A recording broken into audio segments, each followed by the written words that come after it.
I think that there's also fundamentally a major misunderstanding of China in this country.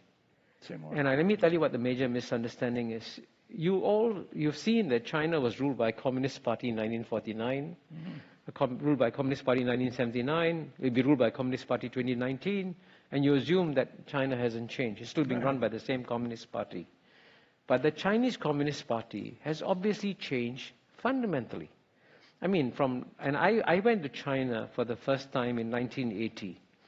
When I went to China for the first time in 1980, the Chinese people didn't have the freedom. They couldn't choose what to wear. They all wore Maoist suits. Yeah. They couldn't choose where to live, where to work, what to study. And certainly zero Chinese could travel overseas. Zero. Now you go back to China. The Chinese people can choose what to wear, where to live, where to work, where to study. And guess what? Every year, 120 million Chinese, right? I think it's more than the population in California. 120 million Chinese leave China freely as tourists. Amazingly, 120 million Chinese return to China freely. Now, if China was a communist, gulag, Stalinist state, would you go back to China?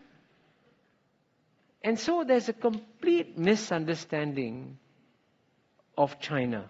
Clearly, while the political freedoms in China haven't increased, the personal freedoms of the Chinese people has exploded.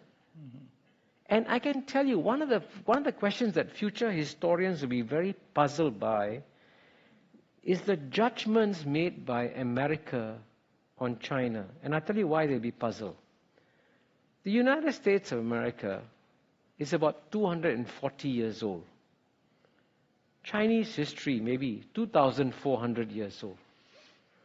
In today's world, you have a society which is 240 years old, passing judgment on a society which is 2,400 years old, and at a time when China has had its best 30 years of history, the Americans are telling Chinese, you guys are not doing very well.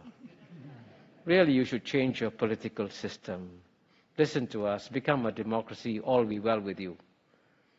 And I can tell you one thing, that Chinese leaders, there's a whole shades of opinion among them. The one complete point of agreement that they all have is that they saw what happened to the Soviet Communist Party. They saw what happened to the Soviet Union. They saw what happened to Russia. It went overnight to a democracy. Guess what? The Russian economy imploded. Life expectancy came down. Infant mortality went up. The Russian people suffered.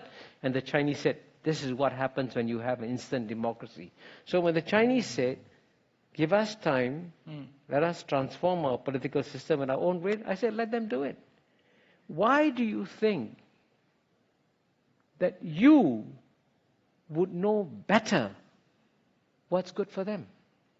Does that reflect the fact that for 200 years you got used to doing it, telling the world how they should behave, and therefore you think you can be a better judge of the rest of the world?